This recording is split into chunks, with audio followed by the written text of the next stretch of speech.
Praise the Lord. கர்த்தர் நல்லவர், அவர் கிருபை என்றும் உள்ளது.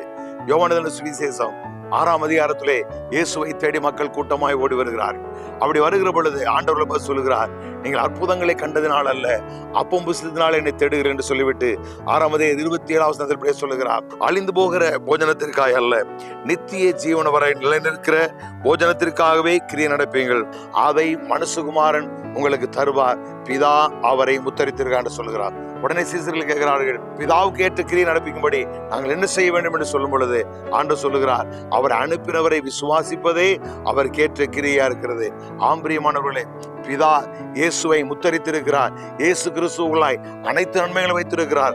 அவருடைய வார்த்தையை, அவர் மரித்து அடக்கம் பண்ணப்பட்டு 3ஆம் நாள் உயிரோடு எழுந்ததினால் உண்டாயிருக்கிற நன்மையை நாம் அறிந்து அதை விசுவாசிக்கிற பொழுது இந்த பூமியிலும் நாம் நன்றாய் வாழ்வோம். அந்த விசுவாசம் நம்ம நித்தியத்துக்குள்ளாய் கொண்டு போய் சேர்க்கிற போஜனமாய், ஆகாரமாய் அது இருக்கிறது. அதை இயேசு நமக்கு பெற்றுக் கொடுத்திருக்கிறார். ஆகவே தைரியமாக இருங்கள், தொடர்ந்து கொள்ளுங்கள். இந்த பூமியிலும் நன்றாய் வாழ்வீர்கள், நித்தியத்திலும் நாம் அவரோடு கூட என்றென்றைக்கு நிலைத்திருப்போம். உங்களுக்காக நான் ஜெபிக்கிறேன். நல்ல பிதாவே, நன்றியோடு நாங்கள் ஸ்தோத்திரிக்கிறோம். நித்திய ஜீவன் வரை நிலைநிற்கிற ஆகாரத்தை எங்களுக்கு தந்து எங்கள் ஒவ்வொருவரும் நடத்துகிற கிருபைக்காக நன்றி சொல்கிறோம். உடைய தயவுள்ள கரம் யாவரோடு கூட இருக்கட்டும், தொடர்ந்து வழி நடத்தும். இயேசு கிறிஸ்துவின் நாமத்தில் பிதாவே, ஆமென். Praise the Lord.